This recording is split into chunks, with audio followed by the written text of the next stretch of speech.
Hey, this is Brian from Nile, and you're watching Interview Under Fire.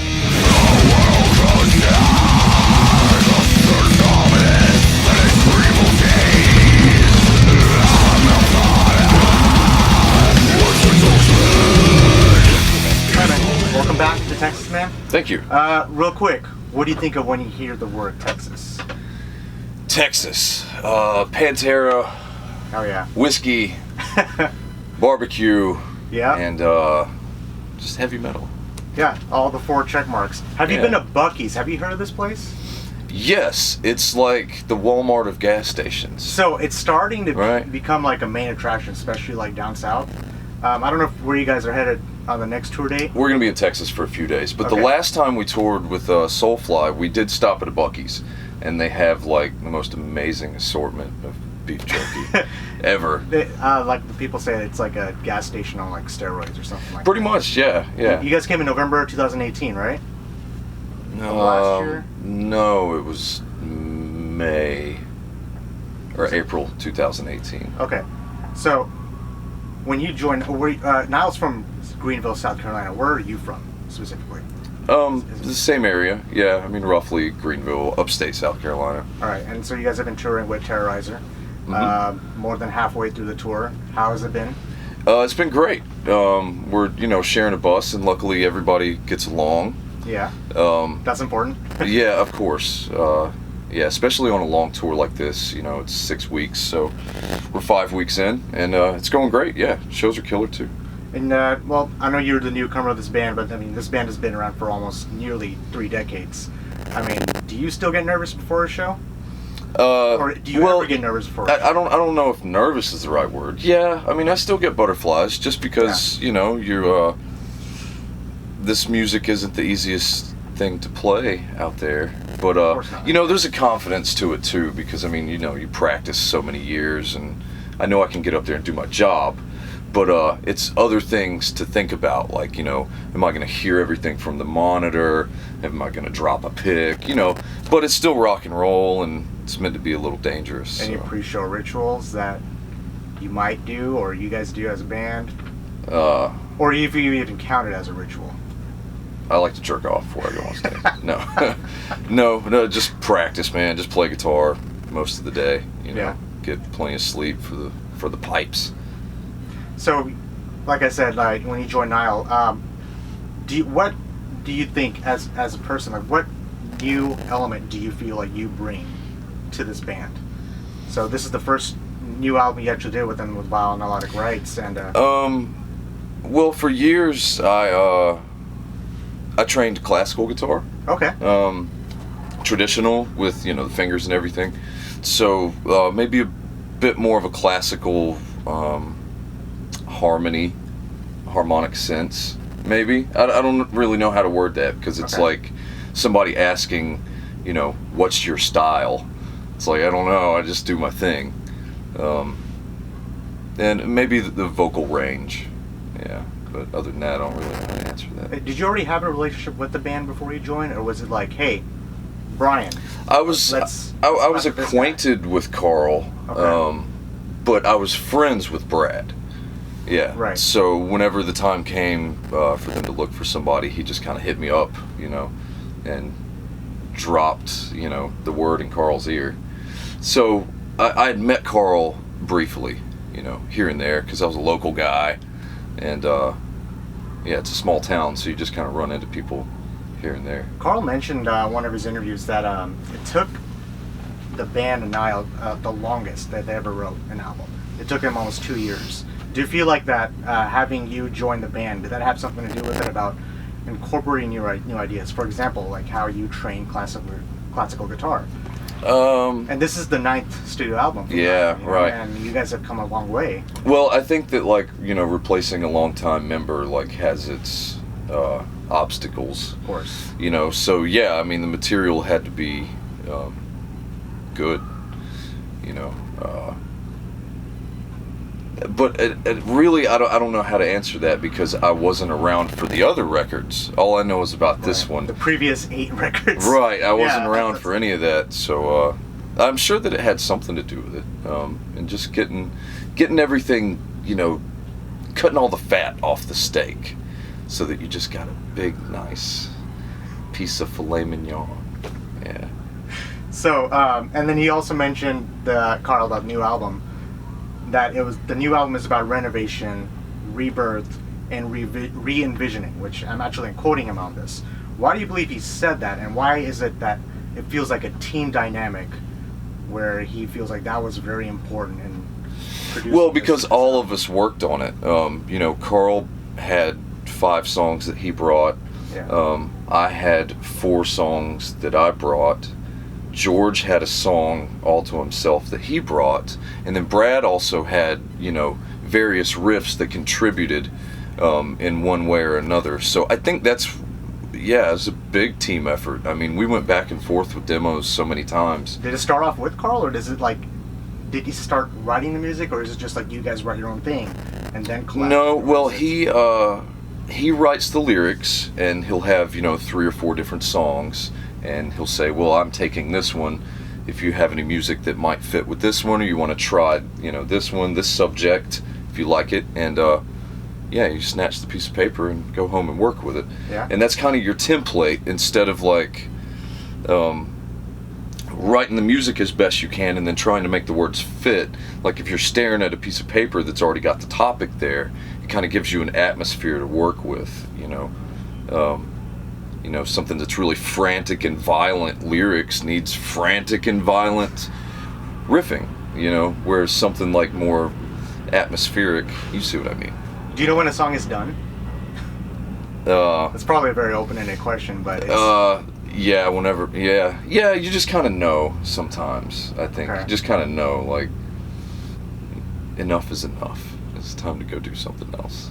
I mean, Brian, I've been a Nile fan for, almost 25 years, and the new record, when it dropped, it almost, picks up right where he gets left off, maybe even better. I mean, your vocal range, it blew me away. I mean, Dallas had his own thing. Of course. Carl's still there, but when I heard you, when they picked you guys up a couple years ago, I was like, man, this guy's the real deal.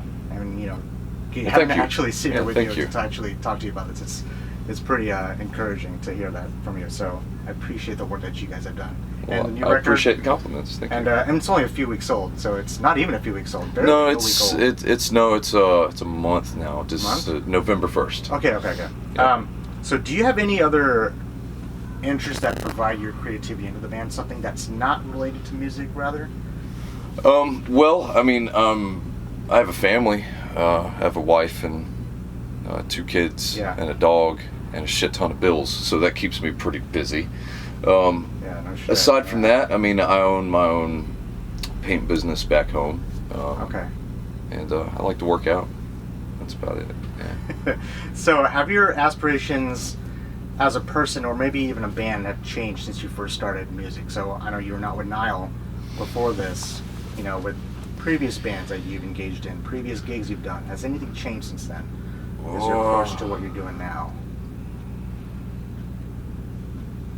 That's hard to say. Yes, but not because of the music. I think that having a family is just going to change your dynamic of life anyway. Yeah. But not because of Nile necessarily. I've done a little of this and a little of that. I've been in cover bands. I was in a blues band with my dad, and I did the classical That's thing. cool. And I had my own black and death metal band, years ago, which is still kind of on hiatus. But I think being thrown into the big leagues, now I'm on a bus instead of a van. Yeah, it's a lot different. There's a lot of new things to learn, but the passion is still there. I still love music. Yeah. It's just that whenever, you go home, when you have a family, dude, it's so hard to look at life in general the same. I believe having a family, everything that you've said, so to speak, I think it brings a lot of character in a lot of us. Right. I think having a lot of responsibilities and then turning around and doing what we love. I think it's a positive bounce back to see how far you've grown. Well, I'd have to agree with that. Yeah, at the end of the day, we're entertainers playing music, and that's great, But, it's a job, and what really matters are your friends and family, That's the important stuff. Yeah. Anyway, so... So, Next question. by the way, how you said about you with the classical guitar. So I played violin growing up. Oh, nice. So I believe I think it's really cool how classical and blues, like you just said, has a really interesting tie to heavy metal. Yeah. Heavy metal is, we're approaching 50 years old on the genre now. It's, I mean, getting those incorporations like you just talked about, I can relate to that. Did you learn any Paganini? I did. Yeah. God, it was really. Fifth Caprice. It was like around 9th grade when I first learned that. Yeah. I learned the 5th Caprice, the 16th, and the 24th, which is the big one. Okay. That's actually, man, it's so hard. I've had peers who actually even stepped up their game and went into like the whole symphonic and philharmonic. Yeah, I mean Somewhere that's a whole different ball game, but you have to be like so dedicated to do that, Yeah, You gotta be and so hey, dedicated. you're dedicated to doing your shit right now. I am, but I'm dedicated to playing loud with a pick. Not staring at a piece of paper. So everything you've mentioned so far, do you have a favorite gig that you've played so far, or a favorite song that you'd like to play live? Oh, that's a tough one. Either with Nile or your previous. The most memorable would probably be the festival run that we did. This year? 2017. Oh, 2017, yeah. okay. We did Brutal Assault and Wacken, which actually my first European show was fucking Wacken. I mean, this is the mecca of heavy metal. Yeah, So I mean, it was huge, but I think Brutal Assault, honestly, because it was during the day and there's no tent, so like being a metalhead from the 90s and 2000s, looking at like all my idols playing these massive festivals at 2:00 in the afternoon, it felt like that. You could see everybody there. So probably Brutal Assault. That was a trip. And because secondly after that, Emperor was playing right after us, and that's my favorite black metal band. Emperor. Yeah, so we got to see them perform all of Anthems right after our set. Wow. So that was. This is 2017. Yeah, this Okay. was 2017. It's the 20-year anniversary of Anthems, and yeah, that's probably the one. Probably the gig that stands out the most. Yeah. I mean, I'm not surprised. I mean, Wacken. I mean, I've yet to go there. It's a how long? Is it a 3-day festival? Right? Is it? Because you got metalheads like camping out, like. Yeah, I want to say yes. It's a 3-day thing, but as a band, you just fly in, wait for a little while, go do your thing, and you leave. Do you prefer as a band to do festivals or like a tour like this? What do you? I mean, I know they're two different things. They're but both tough. If you have a preference. They both have their ups and downs. Yeah. Playing shows like this is, of course, more intimate, and you get to see people getting into it, and you're sweating with your brothers. Yeah. And so that's awesome. But playing the festivals in front of thousands of people is a great vibe Equally too. So it's really hard to compare. Yeah, I don't have a favorite, I guess. All right, so I'm gonna switch gears here a little bit. So we can cut this out if we need to. Do you have plans after this North American tour? As a band or as a person entering 2020, this decade's pretty much over. Yeah, go home and have Christmas with my family. Yeah. I mean, that's pretty much, I'm ready to go right now. It's been 5 weeks. Yeah. Yeah, aside from that, no. Not. With the new album dropping, it's. I mean, do you feel like you guys have to touring? Album tour. Right. So as far as plans coming up for Nile in 2020, I think we're going to Australia at some point. Awesome. Okay. Early in the year. Have you been And there possibly I haven't been there yet. Okay. And some festivals over the summer, I think, and I think that's all I know right now. All right, so I got 2 more questions. Yeah. These are 2 bonuses. I love these questions. So now that we actually talked about some of your, roots, where you actually came from, and what your upbringing, what you played, what would your favorite non-metal artist, like if you were to collaborate with a non-metal artist, who would that be? Paul McCartney. Okay. Is there a reason? That's like the perfect artist actually to collaborate with too. Well, yeah. Plus, I had time to think about it because I read your questions before you turned on the camera. But cheating just a little bit.